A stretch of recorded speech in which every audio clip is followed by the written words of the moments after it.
Before diving into this incredible story, consider subscribing to the channel and hitting the bell. Every story here has something to say, and you won't want to miss a single one.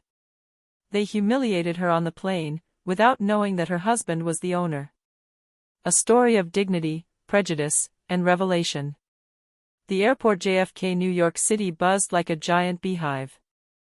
The incessant drone of announcements over the loudspeaker, the rushing of heels hitting the marble floor, the suitcases rolling nervously across the carpets, everything indicated the daily ballet of departures and arrivals.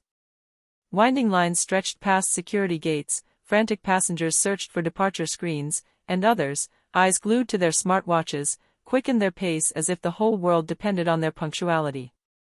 In the midst of this tumult, a woman stood out. Not through extravagance, but through controlled sobriety. Ariana Bennett Mitchell, 42 years old, walked with a calm and measured step towards the door D-18, reserved for first class on SkyWest Elite Flight 724 to San Francisco. She wore a cream suit, impeccable, tailored, which perfectly fitted her figure. A discreet gold watch shimmered slightly on her wrist.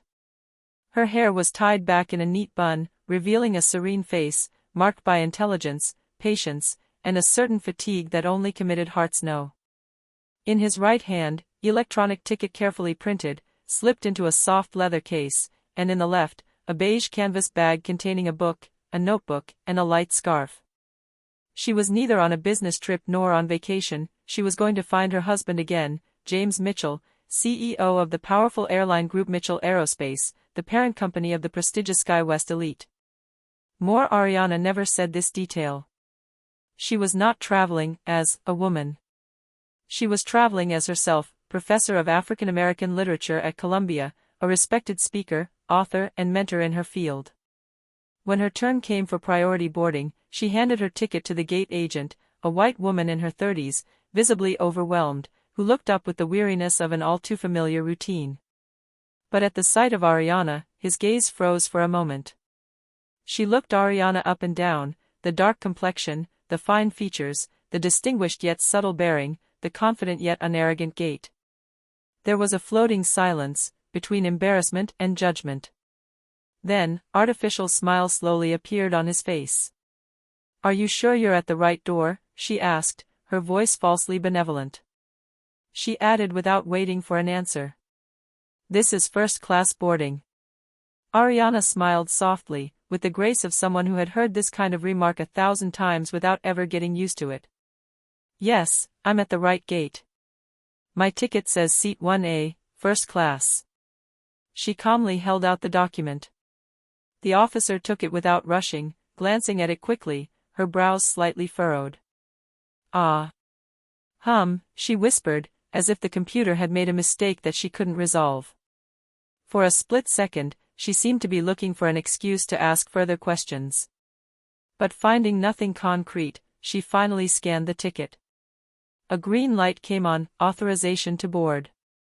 All right. Boarding this way. But even this permission was given with a barely concealed sigh, as if she were accepting something she didn't entirely approve of. Ariana didn't reply. She took her ticket, slung her bag over her shoulder, and stepped onto the gangway. But in his heart, the pinch was there, discreet but real. This wasn't the first time she'd been questioned like this. It wasn't the first time she'd been imagined lost, or her legitimacy for being where she was, simply because she did not correspond to the image we had of ourselves first-class passengers.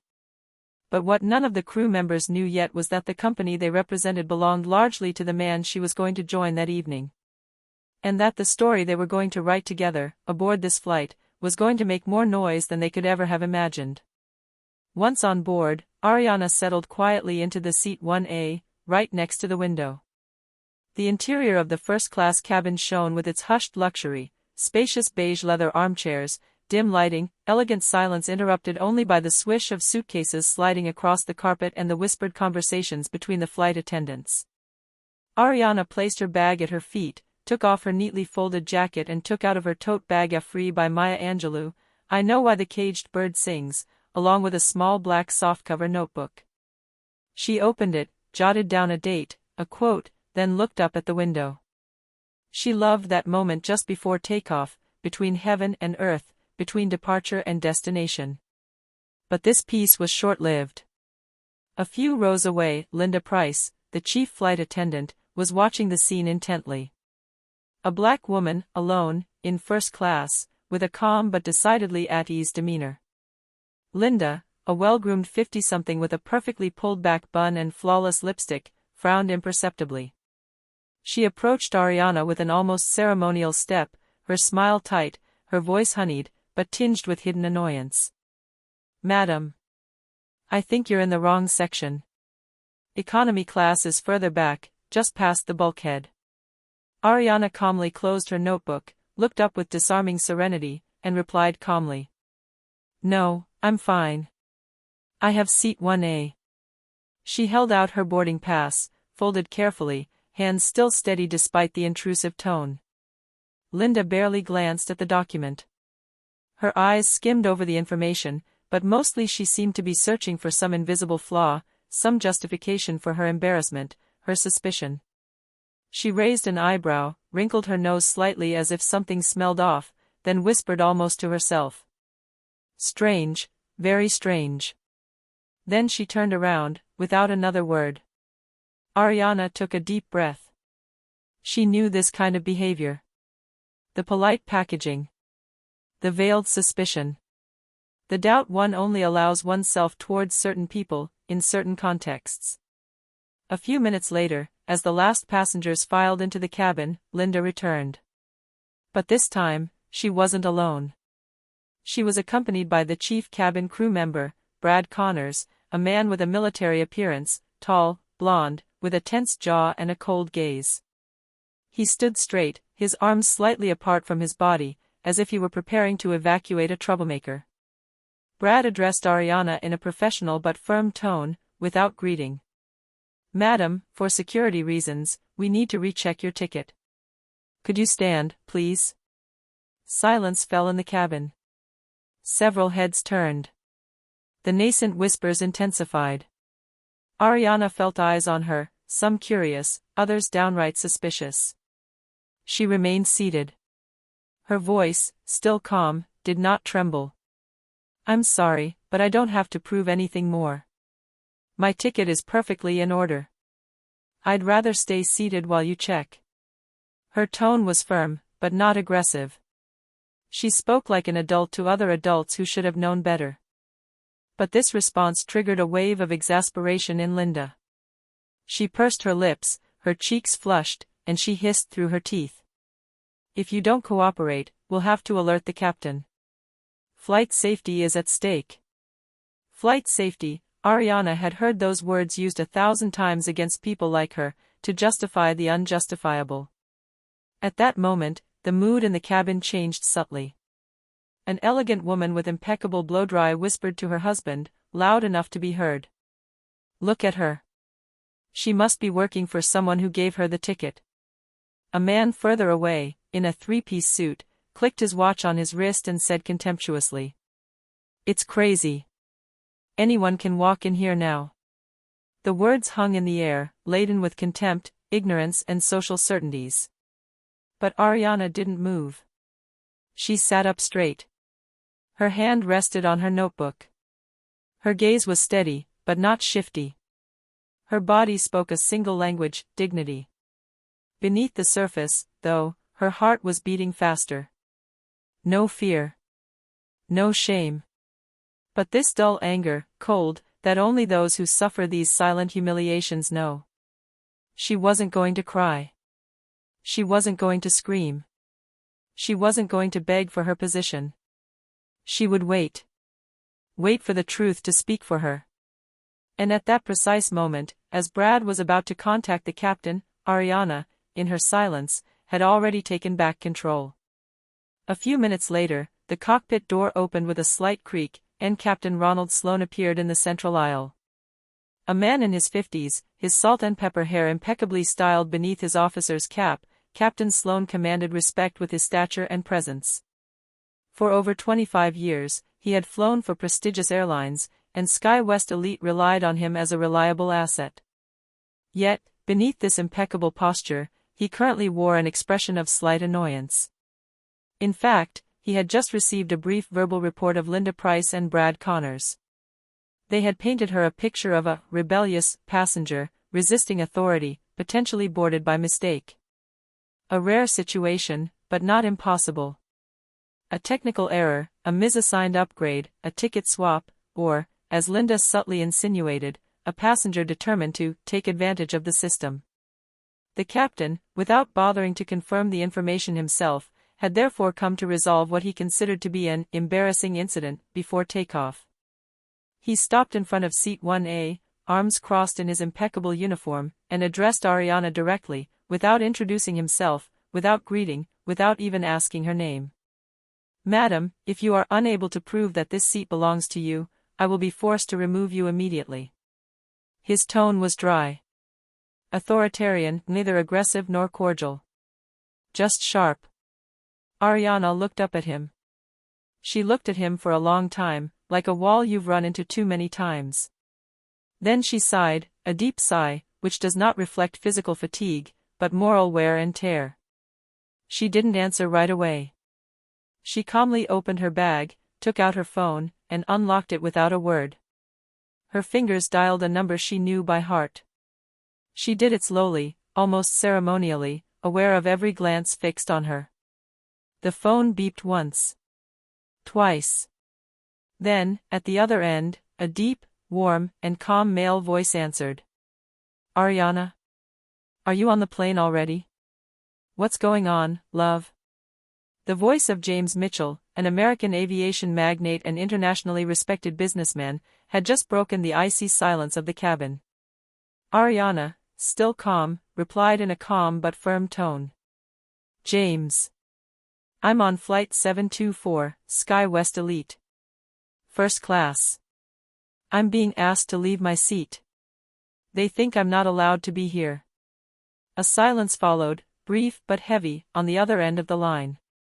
Then the answer, brutal in its clarity. "Get me the captain. Immediately." Ariana handed the phone to Captain Sloan, without trembling. "This is for you. My husband."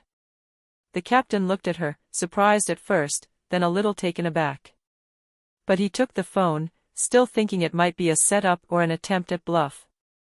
Captain Sloan speaking. What he heard next made him straighten slightly. The voice on the other end was formal, but firm. "Captain, this is James Mitchell, CEO of Mitchell Aerospace Group. The passenger you are currently harassing is me wife. And incidentally, she holds lifetime executive status on all Sky West Elite lines. If she isn't treated with respect within 2 minutes, I guarantee you that this flight will not take off today, nor any other flown under my company by such poorly trained personnel." The captain paled.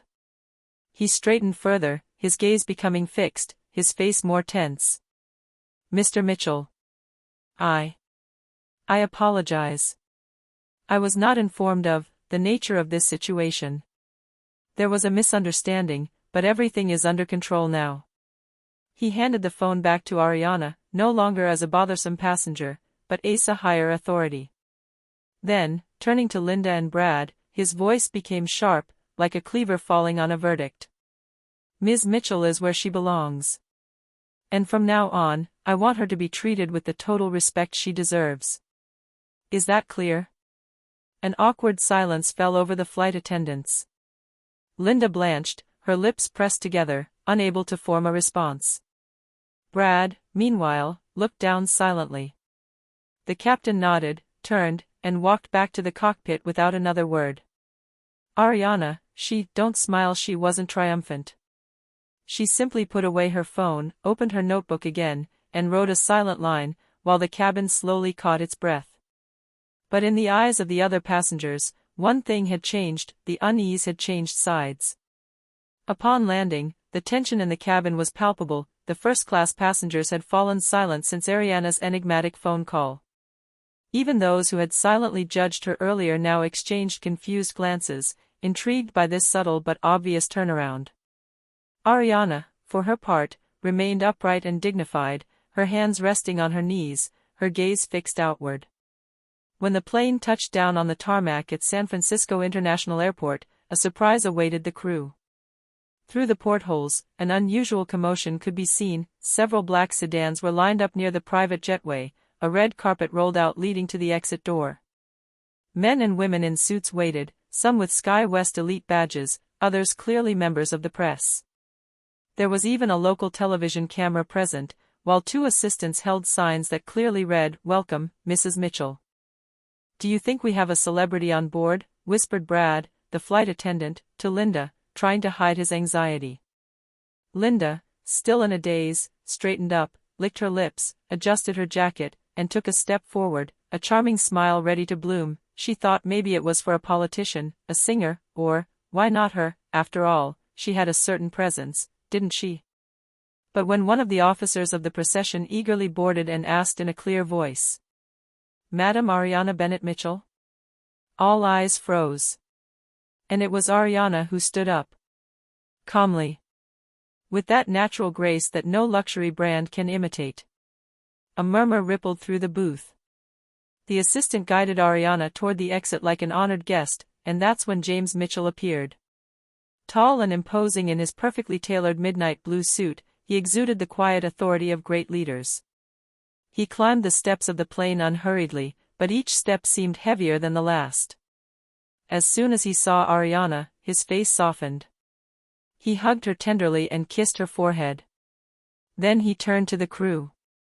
His gaze met Linda's, frozen. Then Brad's, who was already looking down. And finally, Captain Sloane's, who had discreetly positioned himself at the back. His voice echoed through the tense silence of the cabin. "What happened today is a disgrace." He paused. "My wife, Ariana, is a PhD. Professor Emeritus. She has endured decades of struggle and work to get to this position. And yet, she has been treated like an outsider, an imposter, simply because she didn't fit your stereotypes of wealth or power." No one dared to interrupt. It wasn't a procedural misunderstanding. It was a value judgment. A prejudice. Pure discrimination. And this kind of behavior has no place in a company that I manage. He took a deep breath, then, even more solemnly. "You will all be heard before the disciplinary committee. And let me be clear, at Mitchell Aerospace, diversity, dignity, and respect are not slogans for our advertising posters. They are core values. And anyone who doesn't embody them has no place here." An icy silence fell, the captain lowered his head. Linda didn't know what to do with her hands. Brad looked away, ashamed. Ariana, for her part, hadn't added anything. She didn't need to. Her posture alone spoke for her, that of a woman standing in her truth, in her strength, in her dignity. Outside, photographers captured the moment. Some articles would later headline, "The black woman no one believed was rich, was the first lady of the company. Ariana Mitchell, elegance, silence, power." And in the days that followed, a video taken by a passenger circulated on social media, showing James firmly defending his wife. It garnered millions of views within hours. Voices were raised in the media, in universities, in communities. And for many, Ariana became much more than a misjudged passenger. She became a symbol of this truth. Respect is not a favor granted to those who have the appearance of power. It is a right and a duty. In the days that followed, Ariana Mitchell's story went viral. A black passenger was humiliated in first class on a prestigious airline, then revealed to be the wife of the airline's owner. Footage surreptitiously captured by other passengers, including the moment when James Mitchell himself boards the plane and berates the staff, was shared millions of times. Less hashtags #FlyingWhileBlack, #respect at 35,000 feet and #Mrs. Mitchell invaded Twitter, Instagram, and TikTok. Debates erupted in the media, on TV sets, and in podcasts. Columnists, sociologists, and former airline personnel analyzed the case, insidious prejudices, how social appearance influences perceptions of legitimacy, the racialization of the elite and customer service. Linda Price, the hostess who had started the scene, was first suspended without pay, pending the outcome of an internal investigation. A few days later, after viewing the videos and collecting passenger testimonies, she was dismissed for aggravated discriminatory behavior. Brad Connors, the accomplice steward, was demoted to ground service, without the possibility of returning to the crew on board for at least 2 years. As for Captain Ronald Sloan, although he did not initiate the injustice, he was formally reprimanded for his lack of discernment. He had to follow intensive training on unconscious bias, microaggressions, and behavior in social crisis situations. He publicly acknowledged that, if he had taken the time to check the facts rather than blindly trusting colleagues, the situation could have been avoided. But beyond the sanctions, the Mitchell couple transformed humiliation into a lever for transformation. Shortly after the incident, James and Ariana Mitchell held a historic press conference at Mitchell Aerospace headquarters, the parent company of SkyWest Elite. There, surrounded by journalists, civil rights lawyers and opinion leaders, they announced the implementation of a unique program. Human altitude, so that height is never synonymous with arrogance. This program, designed with experts in sociology, work psychology and human relations, became mandatory for every member of staff, from ground to cockpit. We discussed unconscious stereotypes in environments lux, recognition of diversity in high-end customers of range, the ethical stance in the face of seemingly social conflicts, and above all, the duty of universal dignity, even, and especially, at 35,000 feet altitude. Real-life testimonials, role-playing, and immersive training were integrated into HR courses. Very quickly, other airlines contacted Mitchell Aerospace to apply for the program. Altitude Humane became a reference. What no one had foreseen was the turn that Ariana herself would take. A reserved woman, preferring the shadows to the spotlight, she had always supported James behind the scenes. But this time, she felt that to remain silent would be to condone. And she spoke. Not in anger. Not in tumult. But with quiet strength, disarming. She has given interviews to CNN, NPR, and The Atlantic. She has participated in panels on Black female leadership, legitimacy in elite spheres, and the right to exist fully without having to justify oneself. Then she wrote a notable essay. I didn't need a uniform. I needed my humanity to be seen. This text was taken up in several American universities, studied in modules on race relations and social psychology.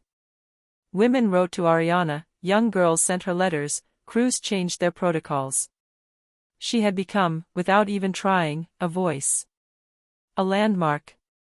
She never screamed. She never knocked. She never insulted. More by his calm, his posture, and his naked truth, she shook the silent walls of condescension and veiled racism. And those who had despised her had to learn an indelible lesson. On an airplane, the most powerful person isn't always the one in uniform, but sometimes the one we judged too quickly because they didn't look like power.